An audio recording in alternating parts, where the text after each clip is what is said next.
நிறைய மக்கள் ஆண்டவர் வேணா, ஆண்டவர் எனக்கு தெரியாது அப்படிங்கிற மாதிரி பேதுரு மாதிரி மறுதலிக்கல. ஆனா வாழ்க்கையில என்ன செய்யறான்? நான் தேவனுடைய பிள்ளை இல்லை என்று மறுதலித்துக் கொண்டே இருக்கிறான். வாழ்க்கையில அவனை பார்க்கும்போது இவன் தேவனுடைய பிள்ளை இல்லை அப்படிங்கிற மாதிரி தான் என்ன செய்யுது, சொல்ற மாதிரி இன்னைக்கு நிறைய பேருடைய வாழ்க்கை இருக்கிறது.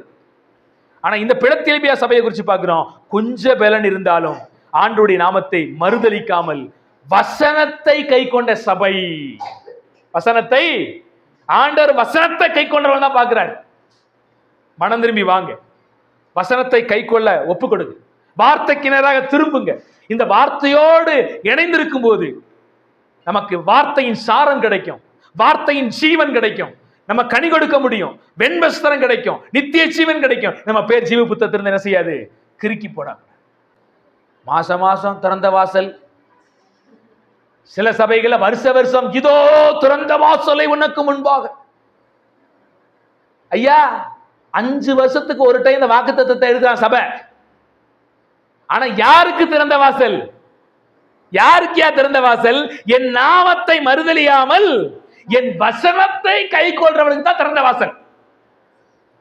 இன்னைக்கு திறந்த வாசல் கிடைக்க ஆசைதான் எல்லாருக்கும், வசனத்தை கை கொள்றது இல்ல, ஆண்டவருடைய நாமத்தை வாழ்க்கையில மறுதலித்து வாழ்ந்துகிட்டு இருக்கிறது. ஆனா திறந்த வாசல் மட்டும், வாக்குத்தத்தம் மட்டும் கேட்டுக்கிறது. ஐயா உங்களுக்குன்னு இந்த வாக்குத்தத்தத்தை எனக்கு எனக்கு நினைக்கிறதுனால எதுவுமே என்ன பண்ணாது, வராது, நடக்காது. பைபிள் வசனம் எல்லாம் அப்படித்தான் இருக்கும். நீங்க ஆசைப்படுறதுனால உன்னை தூக்கி கொடுத்துட மாட்டார் ஆண்டவர். சர்தை சபை எல்லா தப்புல இருந்துகிட்டு பரலோகம் மட்டும் ஆசை கிடைக்குமா? நான் வாஞ்சிக்கிறேன் ஆண்டவரே பரலோகத்தை.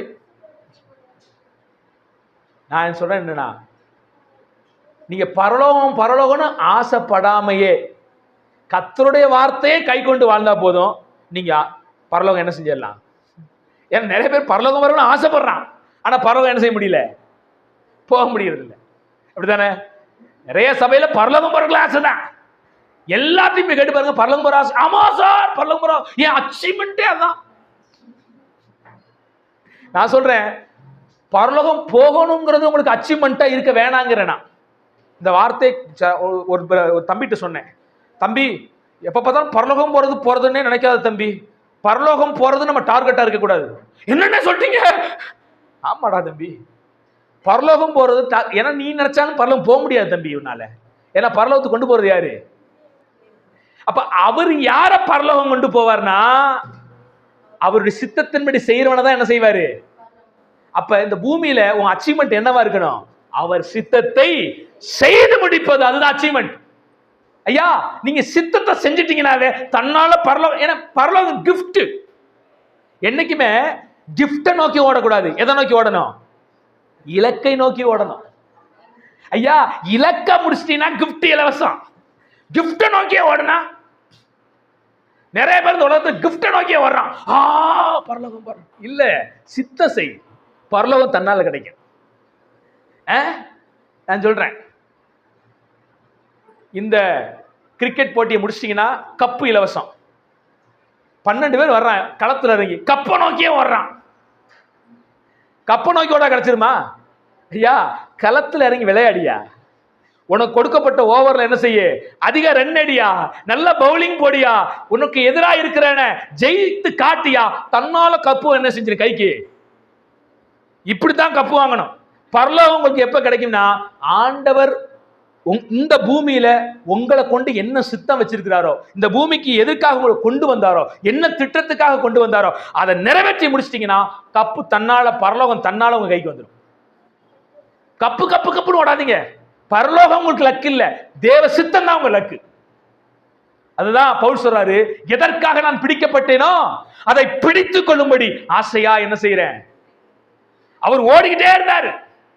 உயிரோடு இருக்கிற வரைக்கும் சபையை ஸ்திரப்படுத்துறதும் அநேகரை சபைக்குள்ள கொண்டு வர்றதையும் அவர் திட்ட நோக்கெல்லாம் தேவ சித்தத்தை செய்து முடித்துறதுலே இருந்துச்சு.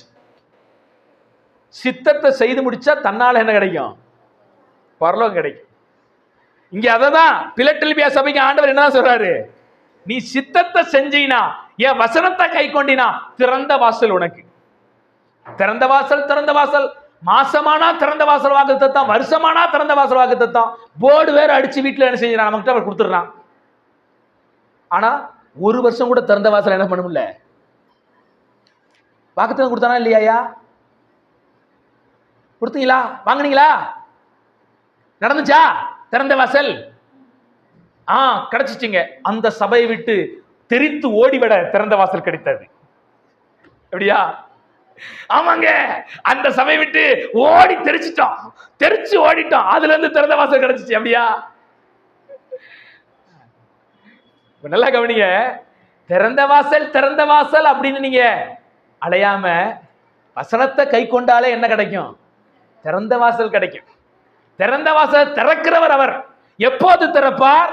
நீங்க அவர் சித்தத்தை செய்யும் போது என்ன செய்வாரு? திறப்பார். தேவ சித்தத்தை செய்வதற்காகவே நீங்கள் அழைக்கப்பட்டிருக்கிறீர்கள், அதற்காகவே முன்குறிக்கப்பட்டிருக்கிறீர்கள். தேவ சித்தத்தை செய்து முடிக்க உங்களை ஒப்பு கொடுங்க. தேவ திட்டத்தை செய்து முடிக்க ஒப்பு கொடுங்க. இந்த பூமிக்கு ஆண்டவர் எதற்காக உங்களை கொண்டு வந்தாரோ அந்த நோக்கத்தின் திட்டத்தை மட்டுமே நிறைவேற்றி முடிங்க. தன்னால என்ன கிடைக்கும்?